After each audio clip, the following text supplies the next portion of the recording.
The Goodwood Circuit Revival meeting is one of the highlights of the motorsport year, with tens of thousands of people descending on a little corner of West Sussex every September. But for some people, it was regarded as something else, an unofficial birthday party for a British motor racing legend.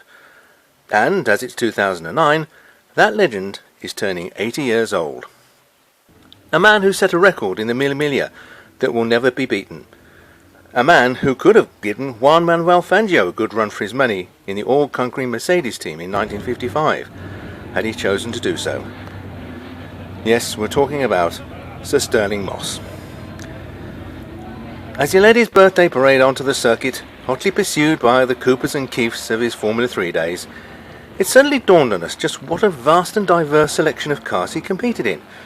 Rallying, trials, sprints, hill climbing, with all sorts of saloon sports cars, and of course a whole vast array of single-seaters.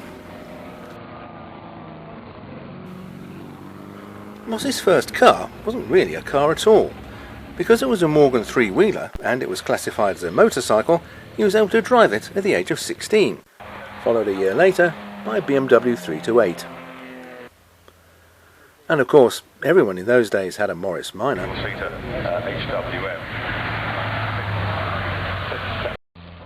After a spell of production car trialling, Moss moved on to rallying, utilising his Standard 8, for example.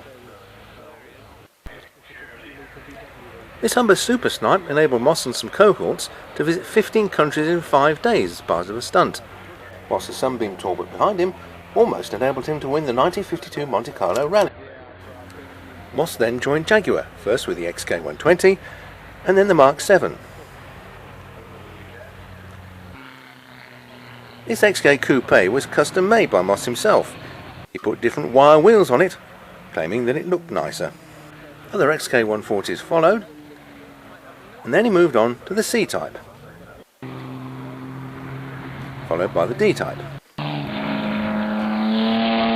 Moss then joined the Aston Martin team, first with the DB3S, and then with the DBR series, which helped Aston Martin win the World Sports Car Championship in 1959. But Moss wasn't averse to driving foreign cars, and these Porsche RS60 and 61s enabled success at Nürburgring 1,000 kilometres.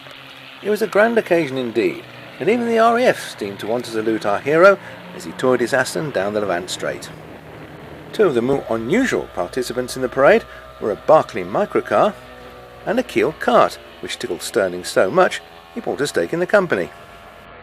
When it came to single-seaters, Moss started out with HWMs and Altas.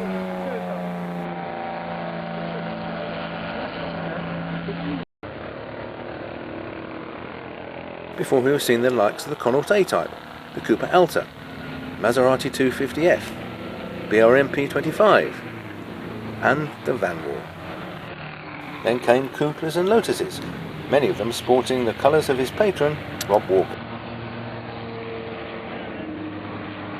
Jochen Mass seems distracted by the Spitfires, and who can blame him? One of the more unusual cars on display was the four-wheel drive Ferguson, which enabled Moss to win the 1961 Alton Park Gold Cup. The Maserati 250F was a favourite, but Moss's true success was with Vanwall, helping them to win the 1958 Constructors' Championship. And who will ever forget those two extraordinary wins at Monaco and the Nürburgring in 1961? Not content with just parading, Moss ended his Oscar in the Levant Cup that year, a feat he repeated the following year in one of his last races on British soil.